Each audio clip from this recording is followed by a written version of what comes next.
Number 3 پر ہوا کیا تھا کہ جب روزوں کا حکم دیا گیا تو چونکہ مثال آپ نے رکھی تھی یہود کی کہ یہود جو ہے عاشورہ کا روزہ رکھتے ہیں تو ہم بھی کیوں نہ رکھیں، مسلمانوں تم بھی رکھو۔ اس سے گمان یہ کیا گیا کہ جو احکام یہود کی شریعت میں ہیں روزے کے، شاید وہی ہماری شریعت میں بھی ہے، اور ان کی شریعت میں یہ تھا کہ رات کو سو گئے تو روزہ شروع ہو گیا، اور وہ روزہ اب نہ کوئی سحری ہے نہ رات میں کے دوران کوئی میاں اور بیوی جو ہے وہ ہم بستری کر سکتے ہیں، بلکہ یہ کہ وہ روزہ صبح سے لے کر پھر جب رات کے بعد صبح آئے گی، صبح سے پھر دوپہر اور شام اور غروب آفتاب پر جا کر روزہ ختم ہوگا۔ گویا کہ کم و بیش 20 گھنٹے کا روزہ یا 21 گھنٹے کا روزہ، کیونکہ اگر غروب آفتاب کے 3 گھنٹے کے بعد آدمی سو گیا تو وہاں سے جو روزہ شروع ہوا ہے تو غروب آفتاب پر اگلے روز جو ہے وہ ختم ہوگا، تو ہو جائے گا 20-21 گھنٹے کا روزہ۔ یہ روزے کا حکم لوگوں نے سمجھا، اس کی صراحت کوئی نہیں تھی، لیکن لوگ جو ہے چونکہ صراحت منفی بھی نہیں تھی مثبت بھی نہیں تھی، لہذا وہ رات کے وقت میں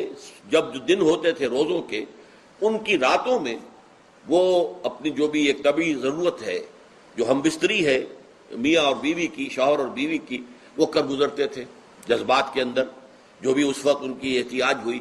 دل میں کھٹک رہتی تھی کہ پتہ نہیں ہم نے یہ صحیح کام کیا نہیں کیا، غلط کیا، تو اس سے یہ کہ ظاہر بات ہے کہ پھر قرآن مجید اسے قرار دے رہا ہے اپنے آپ سے خیانت کرنا۔ جب انسان اپنے ضمیر کے خلاف کوئی بات کر رہا ہو تو چاہے وہ بات صحیح ہے لیکن وہ اسے گناہ سمجھ کے کر رہا ہے تو اس نے تو گناہ کیا، وہ اپنے آپ سے تو خیانت کر رہا ہے۔ ایک شخص ہے وہ بکری کا گوشت کھا رہا ہے لیکن سمجھتا یہ کہ یہ سور کا گوشت ہے، تو اس نے تو سور ہی کا کھایا نا، اس نے بکری کا تو نہیں کھایا، لیکن اس نے سمجھا یہ کہ یہ سور کا گوشت اور کھا رہا ہے۔ تو اس حوالے سے ایک دغدغہ سا دل میں رہتا تھا، پریشانی۔ تو اب جو یہ 5ویں آیت ہے، طویل ترین آیت ہے اس سلسلے کی، اس میں روزے کے تکمیلی احکام آ گئے جو ابدی ہیں، آج تک قائم ہیں اور قیامت تک قائم رہیں گے۔ فرمایا احل لکم لیلۃ الصیام الرفث الی نسائکم، اے مسلمانوں روزے کی راتوں میں تمہارے لیے حلال کر دیا گیا ہے اپنی بیویوں سے اپنی خواہش کا پورا کرنا۔ رفث الی نسائکم ہن لباس لکم وانتم لباس لہن، وہ تمہارے لیے بمنزلہ لباس ہیں، جیسے لباس کے اور انسان کے بدن کے درمیان کوئی حجاب نہیں ہوتا، ایسے ہی شوہر اور بیوی کے درمیان بھی کوئی حجاب نہیں رہتا۔ ہن لباس لکم وانتم لباس لہن، اور ویسے بھی ایک معنی میں کہ جیسے لباس آپ کو گرمی کی شدت سے بچاتا ہے، ورنہ ہو سکتا ہے کہ تیز دھوپ جو ہے جو عرب میں ہوتی تھی وہ تو آپ کی کھالوں کو جلا دے، تو یہ حفاظت کا ایک ذریعہ بھی ہے۔ اسی طریقے سے شوہر کے لیے بیوی اپنی عفت و عصمت کو برقرار رکھنے کے لیے ایک ذریعہ ہے کہ کہیں حرام میں منہ نہ مارے، بیوی موجود ہے، حلال ذریعے سے اپنی خواہش پوری کرے۔ اور بیوی کے لیے شوہر اسی طریقے سے ایک ڈھال بن جاتا ہے کہ اسے خام خواہ ادھر ادھر دیکھنے کا کوئی خیال بھی کبھی نہ آئے، اس کی جو بھی نفسانی خواہش ہے اس کی شوہر پورا کر رہا ہے۔ تو اس اعتبار سے بھی ہن لباس لکم وانتم لباس لہن، علم اللہ انکم کنتم تختانون انفسکم،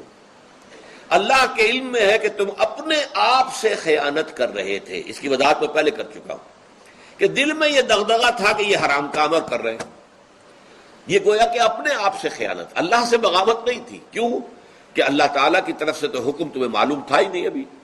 آیا اس کی اجازت ہے یا نہیں ہے،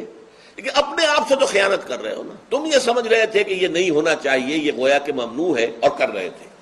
تو اس کو کہا کہ تم اپنے آپ سے خیانت کر رہے تھے۔